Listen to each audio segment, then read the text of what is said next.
Hi friends, this is Miss Medico channel, and today's topic of discussion is diphtheria toxin. If you like my videos, please subscribe my channel, press the bell icon so that you will receive notifications of my coming videos. So let us start. हम लोगों ने Corynebacterium diphtheria का जो morphology है वो study किया था। इस वीडियो लेक्चर में हम लोग देखेंगे कि ये डिप्थीरिया टॉक्सिन जो है ये कैसे रिलीज़ करता है, ये बैसिलाई जिसको हमने स्टडी किया। अगर हम बात करेंगे इसकी pathogenicity, that is due to a powerful exotoxin. Pathogenicity यानी ये डिज़ीज़ कॉज करता है डिप्थीरिया, वो किस वजह से कॉज करता है? That is because of this exotoxin जो ये रिलीज़ करता है, ये बैसिलाई, ये बैक्टीरिया। और इसकी जो वायरुलेंट स्ट्रेन्स होती है डिप्थीरिया बैसिलाई की, वो रिलीज़ करती है, ये वायरुलेंट स्ट्रेन सारी की सारी रिलीज़ करती है एक्सोटॉक्सिन। ठीक है। 90 to 95% ग्रेविस और इंटरमीडिएट स्ट्रेन जो है वो टॉक्सिजेनिक होती है, और 80 to 85% जो स्ट्रेन्स होती है माइटस की वो टॉक्सिजेनिक होती है। मतलब कि ग्रेविस जो है, ग्रेविस की सारी लगभग और इंटरमीडिएट्स की सारी स्ट्रेन्स जो है वो टॉक्सिजेनिक होती है। और अगर हम माइटस की बात करेंगे तो 80% स्पीशीज़ जो है माइटस की स्ट्रेन्स जो है वो टॉक्सिजेनिक है। नाउ द क्वेश्चन अराइजेज, टॉक्सिजेनिसिटी वो किस वजह से है, क्यों स्ट्रेन्स टॉक्सिजेनिक है? It depends upon the presence of talks gene, कि जिसके पास टॉक्स जीन होगा, जिस बैसिलाई के पास टॉक्स जीन होगा वही बैक्टीरिया जो है टॉक्सिजेनिक होगा। अब ये टॉक्स जीन जो है बैक्टीरिया के पास कैसे आता है? It actually gets transferred from one bacterium that is infected by a bacteriophage. मतलब कि जिसको बैक्टीरियम को बैक्टीरियोफेज ने अटैक किया होगा, यानी लाइसोजेनिक बैक्टीरियोफेजेस जो है वही इस टॉक्स जीन को ट्रांसफ़र कर सकते हैं। यानी कि बैक्टीरियोफेज जो है, बैक्टीरियोफेज से ये जीन आता होगा, और ये बैक्टीरियोफेज जब इन्फेक्ट करेगा एक बैक्टीरियम को तो वो बैसिलाई जो है फिर दूसरे बैसिलाई में, दूसरे बैक्टीरिया में इस जीन को ट्रांसफ़र कर सकता है। सो द टॉक्सिजेनिसिटी जो है it is depends upon mainly the presence of talks gene. तो टॉक्स जीन जो है वो किस वजह से ट्रांसफ़र होता है? वो ट्रांसफ़र होएगा जब एक बैक्टीरिया को बैक्टीरियोफेज इन्फेक्ट करेगा तो वहाँ पे ये टॉक्स जीन डेवलप होगा, और फिर दूसरे बैक्टीरियम को ये ट्रांसफ़र होता है ये जीन, तो वो भी बन जाता है इन्फेक्टिव, वो भी इन्फेक्टिव बन जाता है, और वो भी ये एक्सोटॉक्सिन रिलीज़ कर सकता है। फिर दैट मीन्स जो है जिसके पास टॉक्स जीन होगा वही एक्सोटॉक्सिन रिलीज़ करेगा और वही पैथोजेनिक होगा। नॉन टॉक्सोजेनिक स्ट्रेन, जो अब नॉन टॉक्सोजेनिक स्ट्रेन्स होती है that can be render toxigenic by infecting them with beta phage. अगर हमारे पास स्ट्रेन्स होंगी जो नॉन टॉक्सिजेनिक होगी, उनको टॉक्सिजेनिक बनाया जा सकता है अगर इस बैक्टीरियोफेज से, इस वायरस से इनको इन्फेक्ट किया जाए, तो इनको हम लोग ट्रांसफ़र कर सकते हैं into toxigenic. Toxigenicity remains as long as the bacteria is lysogenic. जब तक बैक्टीरिया जो है लाइसोजेनिक होगा, यानी कि उसके बैक्टीरियोफेज इसको अटैक करेगा, तब तक इसकी टॉक्सिजेनिसिटी वो मेंटेन रखेगा।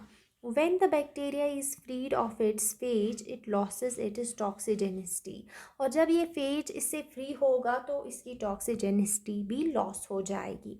अब डिप्थीरिया टॉक्सिन क्या होता है? ये एक प्रोटीन है, इसका नेचर जो है ये एक प्रोटीन होता है जिसका मॉलिक्यूलर वेट 62,000 डाल्टन्स होता है, और इसमें 2 फ्रैगमेंट्स होते हैं जिनको नाम दिया गया है ए फ्रैगमेंट। डिप्थीरिया टॉक्सिन जो है ये एक प्रोटीन होता है जिसके 2 फ्रैगमेंट्स होते हैं, फ्रैगमेंट ए और बी फ्रैगमेंट।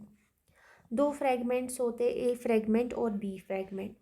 फ्रैगमेंट ए जो है इसकी एंजाइमेटिक एक्टिविटी होती है, ये एंजाइम की तरह काम करता है, और फ्रेगमेंट बी जो है it is responsible for binding the toxin to the sales.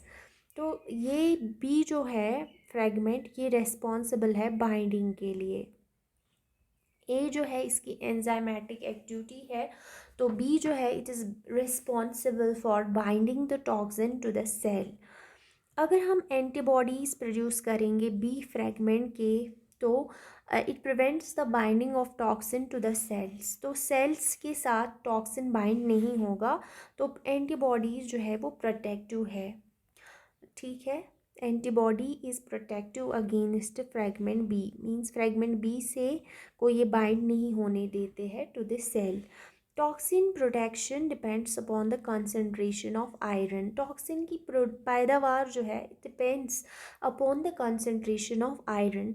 अगर 0.1 mg of iron per litre of culture media is optimum level for toxin protection, और 0.1 mg जो है वो टॉक्सिन प्रोटेक्शन के लिए पर litre of the culture media दरकार है for toxin protection. Means toxin जो है वो आयरन कॉन्सेंट्रेशन पे डिपेंड है। इसका कॉज पता नहीं है क्यों है, लेकिन it depends upon the concentration of iron. अगर आपको पता है तो प्लीज़ कमेंट सेक्शन में आके प्लीज़ कमेंट कीजिएगा। मोड ऑफ एक्शन, अब ये एक्शन कैसे करता है? जब ये सेल की तरफ अटैच होता है ये एक्सोटॉक्सिन, तो it acts by inhibiting protein synthesis. वहाँ की जो प्रोटीन सिंथेसिस होती है उसको ये इनहिबिट करता है।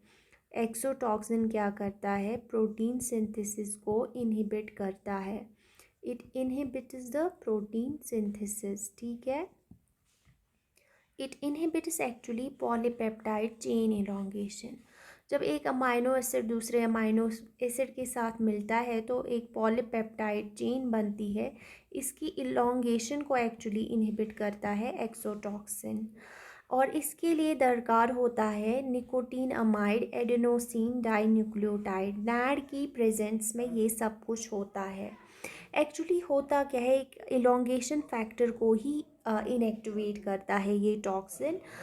जो ये फ्रेगमेंट ए होता है इट स्प्लिट्स, इसकी एंजाइमेटिक एक्टिविटी होती है। मैंने पहले ही कहा फ्रेगमेंट ए जो है इसकी एंजाइमेटिक एक्टिविटी होती है। इट स्प्लिट्स द नैड, ये जो नैड होता है निकोटीन अमाइड एडेनोसिन डाइन्यूक्लियोटाइड, इसको कन्वर्ट करता है, स्प्लिट करता है निकोटीन अमाइड में और एडेनोसिन डाइफॉस्फोराइब्रेस में, राइबोस में, ADPR में। फ्रेगमेंट ए जो है इसका टॉक्सिन का दो फ्रेगमेंट्स होते हैं, ए फ्रेगमेंट और बी फ्रेगमेंट होता है। फ्रेगमेंट ए जो है इसकी एंजाइमेटिक एक्टिविटी होती है, मतलब ये सुप्लेट करता है नैड को इंटो निकोटीन अमाइड और ADPR में। ADPR होता है एडेनोसिन डाइफॉस्फोराइबोस। ठीक है, ये कन्वर्ट करता है इसको। जो ADPR होता है फिर वो बाइंड होता है और इनएक्टिवेट करता है इलॉन्गेशन फैक्टर 2 को। इलॉन्गेशन फैक्टर 2 एक एंजाइम होता है that is responsible for elongation of polypeptide chain. जब पॉलीपेप्टाइड चेन इलॉन्गेशन फैक्टर की इनएक्टिवेशन की वजह से इलॉन्गेट ही नहीं हुई तो प्रोटीन सिंथेसिस नहीं होती है। इस तरह से ये एक्शन करता है ये एक्सोटॉक्सिन।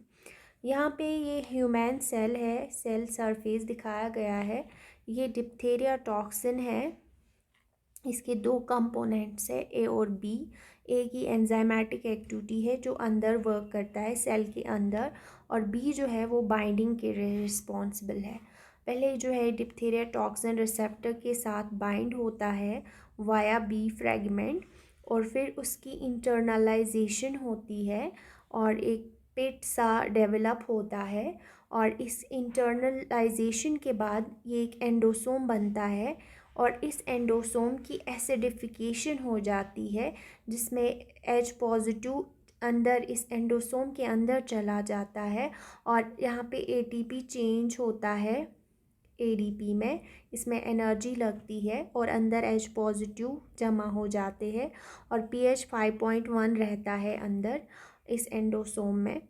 फिर जाके ये अंदर जब चला जाता है तो वहाँ पे फ्रेगमेंट ए जो है वो रिलीज़ हो जाता है।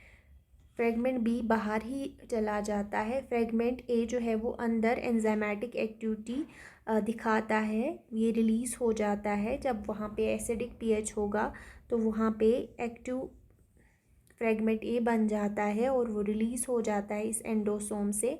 और इस ये एक्ट करता है क्योंकि ये एंजाइमेटिक एक्टिविटी होती है इसकी, ये नैड को कन्वर्ट करता है निकोटीन अमाइड और एडेनोसिन डाई फॉस्फोराइबोस में।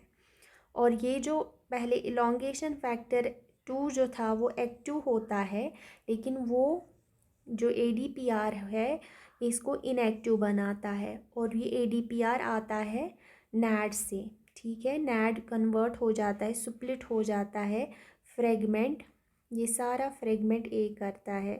फ्रेगमेंट ए की एंजाइमेटिक एक्टिविटी होती है जो नैड को कन्वर्ट करता है एडीपीआर में। और एडीपीआर जो है वो बाइंड हो जाता है एक्टिव इलोंगेशन फैक्टर 2 के साथ और उसको कन्वर्ट करता है इनएक्टिव फैक्टर 2 में। और इस तरह से जब वो इनएक्टिव बनेगा तो रिज़ल्ट क्या होता है, प्रोटीन सिंथेसिस इनहिबिट हो जाती है और सेल की डेथ हो जाती है। और इस तरह से ये एक्ट करता है डिप्थीरिया टॉक्सिन। आई होप आपको वीडियो समझ में आया होगा। अगर आपको कोई भी क्वायरी हो प्लीज़ कमेंट सेक्शन में आके कमेंट कीजिए। Thank you so very much.